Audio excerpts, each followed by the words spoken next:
Oh, glórias, a paz do Senhor Jesus, amada igreja, que Deus abençoe grandemente a vida de cada um de vocês. Estou aqui mais uma vez impulsionado pelo Espírito Santo, aqui para quem me conhece, para quem não me conhece, Pastor Ederson, do Ministério Igreja Pentecostal, Jesus é o Caminho, residente na cidade de Batatas. Igreja, quero deixar um pedacinho para vocês de uma pregação, quero deixar também a paz do Senhor para os nossos irmãos do YouTube, vocês que são inscritos no nosso canal, todos os membros da igreja. Que Deus abençoe grandemente a vida de cada um de vocês. Eu quero deixar uma palavra para que nós possamos meditar nela nesta noite. E presta atenção que tudo que vamos dizer não é coisa que eu vejo, não é coisa que eu acho, é coisa que está escrito na palavra de Deus, e da maneira que o Senhor quer de cada um de nós. Entendemos que nós somos servos, e o bom servo ouça aquilo que Deus ele tem para cada um de nós. A Bíblia, abre a Bíblia no livro de segunda carta aos Timóteo, capítulo 3, no versículo 16. Segunda carta aos Timóteo 3:16. Olha o que a Bíblia diz para cada um de nós: toda a escritura é divinamente inspirada e proveitosa para ensinar, para repreender, para corrigir, para instruir em justiça, a fim de que o homem de Deus seja perfeito e perfeitamente preparado para toda a boa obra. Amém? Olha que a palavra do Senhor está nos ensinando que a palavra de Deus, as escrituras, ela é inspirada pela vontade de Deus. Como Pedro fala, que nenhuma palavras produzidas que está escrita nesse livro foi produzida pela vontade de homens, mas homens falaram inspirado pelo Espírito Santo.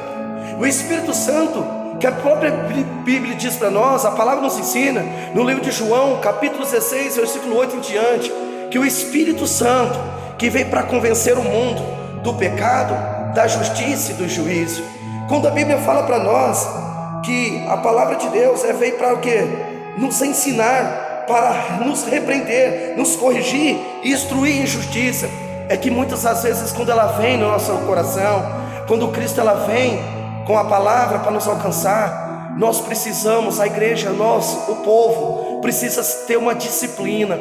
E essa disciplina ela tem que ser espiritual, uma disciplina que vai nos ensinar o que é o certo, o que é o errado, uma disciplina que vai também falar o nome dos pecados, não somente dizer, porque pecado tem nome, meu irmão.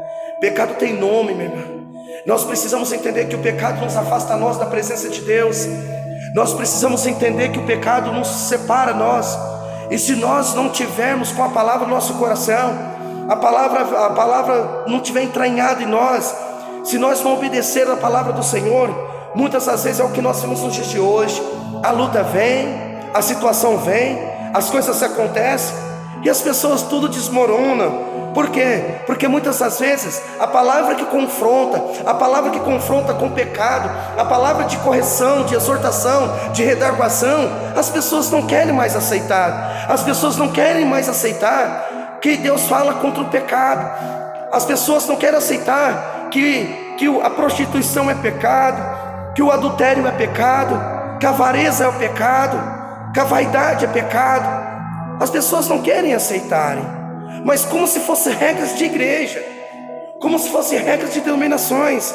Mas isso não é regra de igreja, é algo que é um evangelho de Cristo, uma palavra que nos ensina. Porque às vezes um pecado que nós praticamos, às vezes a pessoa pode achar que não dá nada, mas a Bíblia diz que o nosso corpo foi comprado com preço de sangue, para que através do nosso corpo o Espírito Santo venha habitar em nós, que o nosso corpo é templo do Espírito Santo, e o Espírito Santo ele não habita onde há o pecado, como a Bíblia diz no livro de Atos 5:32, que a Bíblia diz, e nós somos testemunhas acerca disto, que Deus outorgou ou autorizou a dar o Espírito Santo àquele que obedece. O Espírito só vai habitar onde tem um corpo com uma disciplina espiritual. O Espírito Santo só vai habitar num corpo onde ande com obediência da palavra de Deus, não um corpo cheio de erro, cheio de falha. Mas o Espírito Santo ele veio para habitar, mas quando ele achar o erro, achar a falha, aí vai ser necessário nós passarmos pela palavra do Senhor Jesus. Se queremos alcançar o reino do céu, como ele mesmo diz, Ninguém vai ao Pai se não for por mim, porque eu sou o caminho, a verdade e a vida. Então nós precisamos passar por Cristo, nós precisamos passar pelo Evangelho, para nós chegar até o Pai. E para nós chegar até o Pai, nós temos que passar por Cristo, por meio da sua palavra. Nós temos que obedecer a palavra do Senhor. A Bíblia diz para nós, igreja, no livro de Marcos, capítulo 13, no versículo 31, aonde passará os céus e a terra, mas a minha palavra não vai passar. Irmãos, desde a vinda de Cristo até a sua assunção, até a sua ressurreição, vamos colocar que passou há cerca de 2020 anos. Passou céus, passou terra, entrou geração, saiu geração, nasceu gente, morreu gente, mas a palavra ela é a mesma. O pecado ainda é pecado. O que barra nós no céu é o erro e a falha. O que barra nós de entrar na vida eterna é os pecados. Nós não possamos entender que a palavra ela para aquela época, para aquele momento, para aquela geração. A palavra está aqui, é para todos nós nos dias de hoje. Nós não possamos ser amantes do pecado. Às vezes o pecado pode ser como um acidente. Não que o pecado ele venha ser como um amante, ficar todas as vezes errando e falhando. Jesus, ele diz para nós, junto com o apóstolo João, que aquele que diz que não tem pecado é mentiroso. Mas se confessarmos nossos pecados, ele é fiel para nos perdoar nossos pecados e nos purificar de toda injustiça. E não somente perdoar os nossos, mas o pecado de todo mundo. Porque diz que aquele que diz que não tem pecado é mentiroso. Mas ele vai dizer mais um pouquinho: mas filhinhos, essas coisas eu escrevo para que não pequeis. Essas coisas eu escrevo para que não pequeis. Mas se pecar, tem um advogado para com o Pai, Jesus Cristo, o justo. Por que o justo? Porque muitas vezes ele vai ver que a pessoa erra, que a pessoa peca, não porque ela quis, mas foi um acidente. E por que justo? Porque Jesus vai ver se realmente a pessoa se arrependeu ou está com remorso. Porque existe o arrependimento, existe o remorso. O arrependimento, a pessoa se esforça a não pecar mais. O remorso, a pessoa pede perdão hoje, amanhã está pecando de novo. Isso é remorso, não é arrependimento. Mas por quê? Nós precisamos, igreja, nós precisamos a cada dia aceitar a palavra. Jesus é a palavra encarnada, igreja. O verbo se fez carne. Essa palavra que estava oculta no céu foi derramado na terra, para passou séculos, gerações, para chegar hoje na geração que nós estamos vivendo. Porque Ele quer te salvar. Ele quer te salvar. Mas para se salvar, precisa chegar ao arrependimento dos pecados.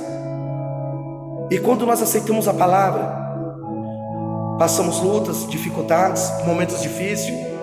Mas quando você tem a palavra dentro de você, não somente no papel, mas na tábua da carne dos nossos corações, você vai conseguir suportar a luta.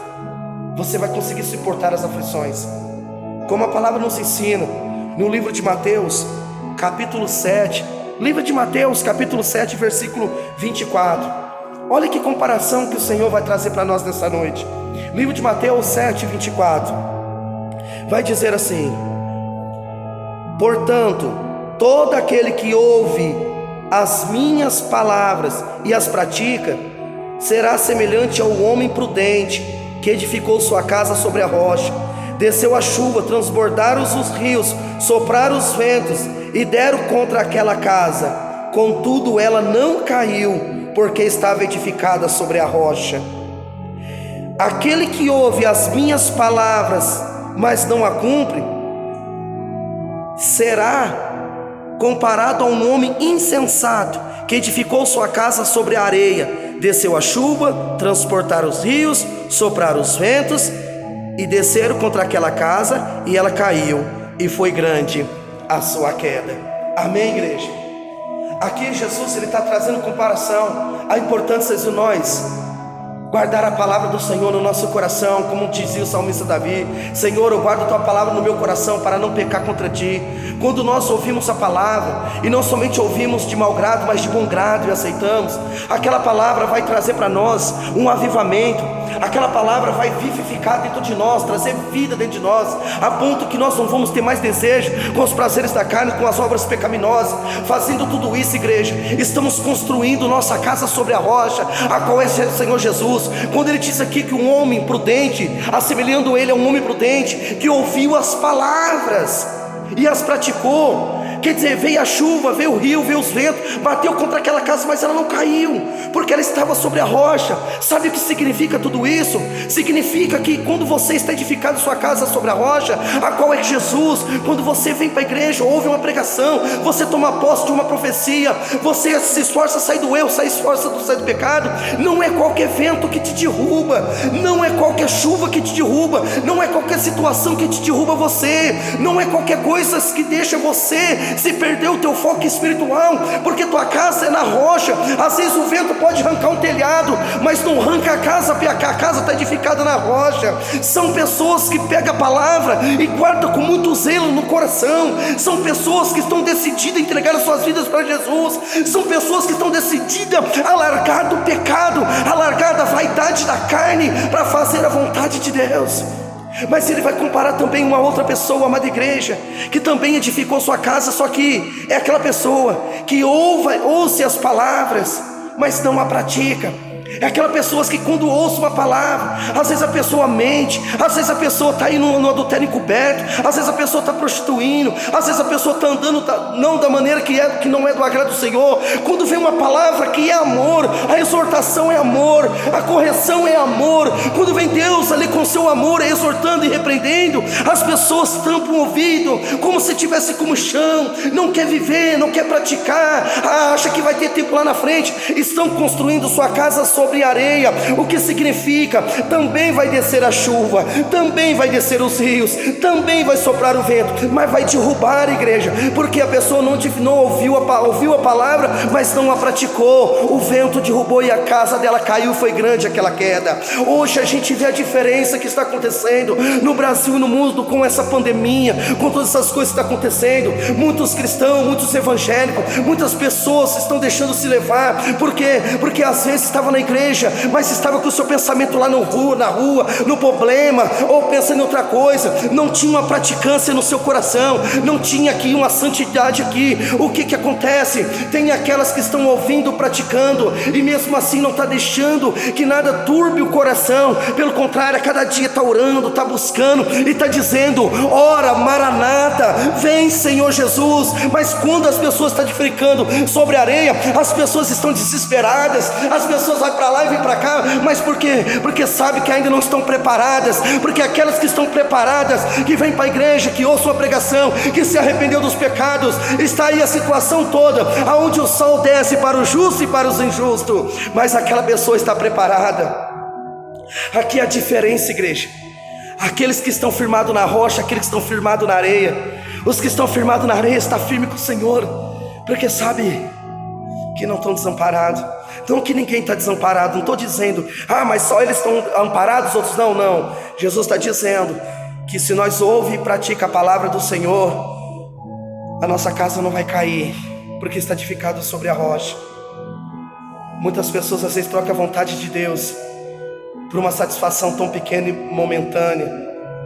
Não faça isso, meu irmão. Edifique sua casa na areia, ou seja, na rocha. Edifique sua casa na rocha, não na areia. Não acha ruim quando o teu pastor ou alguém está falando: olha, meu irmão, se conserta, minha irmã, se conserta disso, cuidado que esse pecado vai te levar para o inferno, cuidado que esse pecado aí, cuidado isso. Não acha ruim, pelo contrário, se sente privilegiado. Como eu já vos disse outra hora, Deus exorta e repreende quanto aquele que lhe ama. Se alguém te exorta e te repreende pela vontade de Deus, é sinal que Deus te ama, e Deus não quer que nós vivamos que você vive na prática do pecado. Ouça a palavra, viva e pratique, porque assim como hoje o sol nasce para o justo e para o injusto, todo mundo está debaixo da situação, mas a diferença, aonde você está construindo a sua casa, na rocha ou na areia. Amém? Medite nessa palavra, que Deus abençoe todos vocês em nome de Jesus. Vamos firmes, que Deus abençoe. A paz do Senhor Jesus a todos os nossos irmãos aí do YouTube, todos os nossos irmãos membros da igreja. Ajude nós a divulgar, se inscreva no canal, dá os seus likes em nome de Jesus. Que Deus abençoe, até a próxima em nome de Jesus.